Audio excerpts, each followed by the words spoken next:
Hello viewers, मैं self is Anshuman पुरोहित और आज हम स्केल ऑफ कॉर्ड पढ़ेंगे। तो स्केल ऑफ कॉर्ड क्यों बनाते हैं? किसी भी दो लाइन के बीच में एंगल मेजर करने के लिए या कोई दो लाइन को किसी पर्टिकुलर एंगल पे ड्रॉ करने के लिए। कैसे ड्रॉ करते हैं, स्टार्ट करते हैं।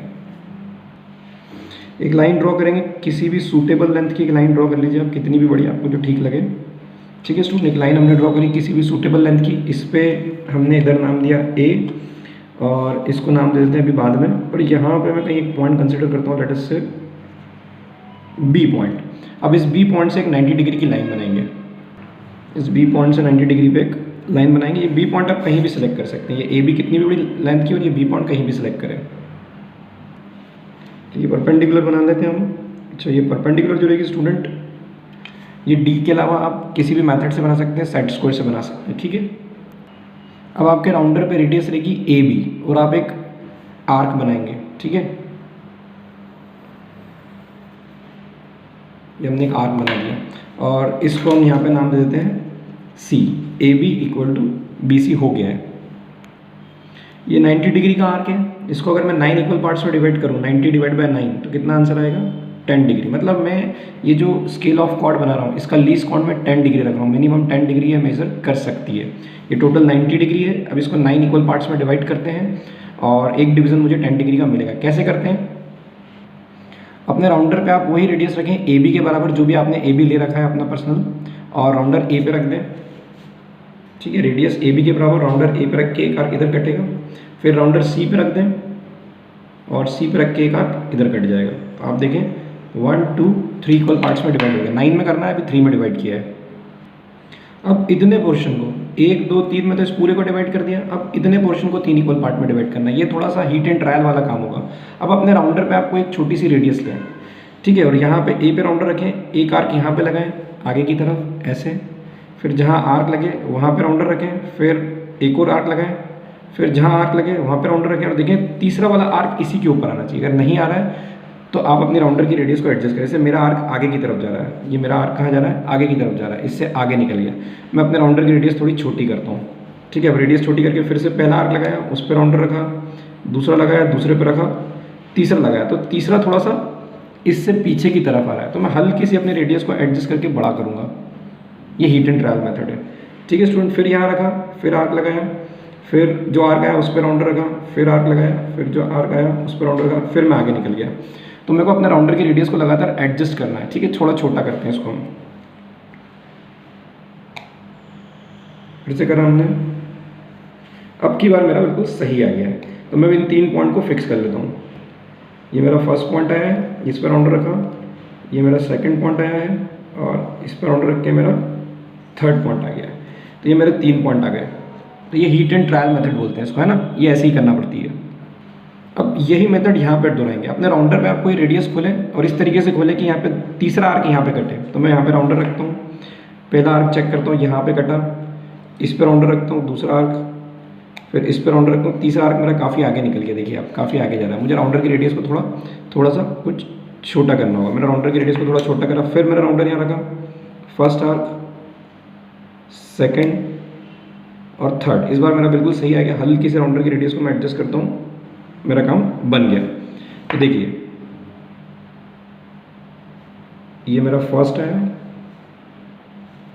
ये मेरा सेकंड आया और मेरा जो थर्ड वाला आर्क है बिल्कुल मेरे एग्जैक्टली इसी पॉइंट पे आ रहा है। तो ये मेरे 3 आर्क आ गए और इसी मेथड को यहाँ पे दोहरा देंगे। फिर से अपने राउंडर की रेडियस को कुछ एडजस्ट करें। अब यहाँ पे इतने पोर्शन को 3 इक्वल पार्ट में डिवाइड करना है, तो यहाँ पे राउंडर रखेंगे अपन। ये मैंने फर्स्ट आर्क काटा, फिर फर्स्ट आर्क जहाँ पे कटा वहाँ पे रख के दूसरा आर्क काटूंगा और दूसरा जहाँ पे कटा वहाँ के रख के तीसरा आर्क मेरा पॉइंट सी पे आ जाना चाहिए। तो लगभग आ गया।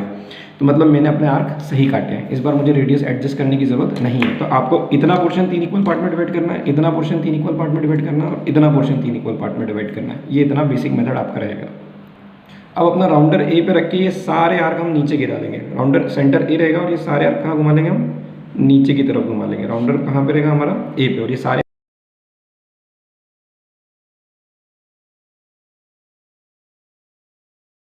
गिरा लिया। ठीक है स्टूडेंट, अब इसको एक स्केल के फॉर्म में कन्वर्ट करेंगे, एक रेक्टेंगल में कन्वर्ट करते हैं। तो यहाँ से नीचे आप कुछ भी लेंथ की एक लाइन ड्रॉप कर सकते हैं। लेट अस से मैंने 1.5 सेंटीमीटर ड्रॉप कर लिया। ठीक है, और मेरा लास्ट वाला आर्क यहाँ पे अगर रुका है तो यहाँ से भी 1.5 सेंटीमीटर नीचे जाते हैं, क्योंकि यहाँ से 1.5 आए। आप 1 भी आ सकते हैं तो 1 इधर से भी आए, फ़र्क नहीं पड़ता, आप 1 ले रहे हैं 1.5 ले रहे हैं। तो हमने उस तरफ 1.5 लिया तो इस तरफ भी कितना लेंगे, 1.5 ले लेते हैं। और ये हमारा इस तरीके से एक स्केल में कन्वर्ट हो गया है। इसको ज्वाइन कर देते हैं। ये सारे जो आर्क हैं इनको नीचे ड्रॉप कर लेते हैं। ठीक है, यहाँ से वर्टिकली सबको नीचे ड्रॉप करेंगे।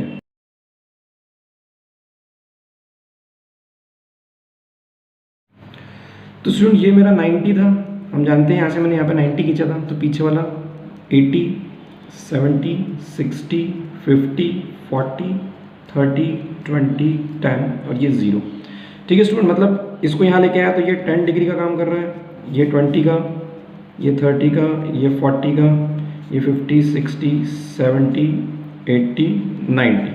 मैंने 90 डिग्री का जो था उसको कितने में डिवाइड करा था, 9 इक्वल पार्ट्स में। तो मुझे लीस्ट काउंट कितने का मिला, 10 डिग्री का। तो ये आपकी स्केल ऑफ कॉर्ड बन गई। ठीक है स्टूडेंट, आया समझ में? आप जैसे अगर 5 डिग्री का लीस्ट काउंट चाहते हैं तो आप इतने पोर्शन को फिर से 2 पार्ट में डिवाइड करें, राउंडर की मदद से। राउंडर की मदद से ही करना है, इतने पोर्शन को 2 पार्ट में डिवाइड करें। तो यहाँ पे जो डिवीजन आएगा उसको नीचे लाएं ए की मदद से और यहाँ पे ड्रॉप करें तो आपको 5 डिग्री भी मिल जाएगा। अब स्टूडेंट यदि हमें 30 डिग्री और 120 डिग्री एंगल बना के दिखाना है, ठीक है, ये एंगल मेजर करना है, तो हम क्या करेंगे, सबसे पहले स्केल ऑफ कॉर्ड बनाएंगे, बन चुकी है। अब एक स्केल ऑफ कॉर्ड में जो आपने ए बी लाइन बनाई, जितनी बड़ी आपने बनाई, मैंने 8.2 की बनाई है, तो उतनी बड़ी मैं एक लाइन यहाँ पे बनाऊंगा 8.2 की। ठीक है, ये मैंने 8.2 सेंटीमीटर की एक लाइन बना दी ए बी के बराबर, जो भी आपका ए बी रहेगा उतनी बड़ी। मैंने इसको नाम दिया एक्स वाई। अब राउंडर रखता हूँ एक्स पे और रेडियस एक्स वाई के बराबर एक आर्क खींच लेते हैं, कितना भी बड़ा, ये मैंने एक आर्क खींच लिया। ठीक है, अब मुझे कितना एंगल बनाना है, 30 डिग्री।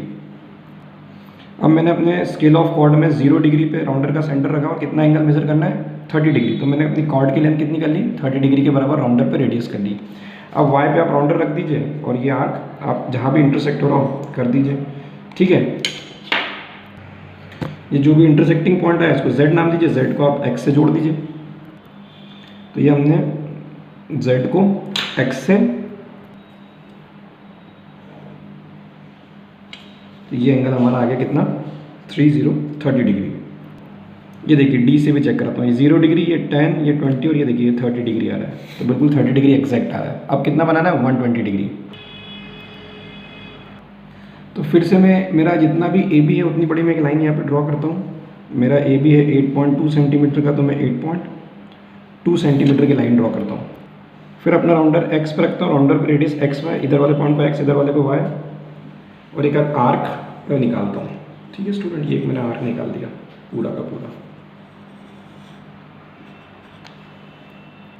अब जब भी आपका एंगल 90 डिग्री से बड़ा हो, यानी कि अभी 120 डिग्री जो है 90 डिग्री से बड़ा है, तो आप इसको 180 में से माइनस कर लें। हमेशा ऐसे ही करना है, 90 ऑब्ट्यूज एंगल हो तो 180 में से माइनस करें। अभी माइनस करा तो 60 डिग्री आया, तो अपने राउंडर पे रेडियस स्क्वाड लेंथ के बराबर रखना है 60 डिग्री। ये मैंने अपने राउंडर पे रेडियस 60 डिग्री सेट करी, जो कि 180 में माइनस करके आया। ठीक है, अब क्या करेंगे, राउंडर वाई पे रखा, या आर्क ऊपर इंटरसेक्ट कर दिया। ठीक है स्टूडेंट, इसको हमने z नाम दिया, z को हम ज्वाइन करेंगे x से। ठीक है, और ये एक्स वाले लाइन को हम पीछे एक्सटेंड करेंगे। तो ये एंगल मेरा आ गया 120 डिग्री, और ये पीछे का एंगल जो मैंने बनाया था दैट इज 60 डिग्री। अब आप समझ गए होंगे 180 में से तो माइनस किया, तो हमेशा 180 में से माइनस कर दिया। अगर एंगल 90 डिग्री से बड़ा हो तो जो भी आंसर आएगा उतना एंगल बनाए और अपोजिट तरफ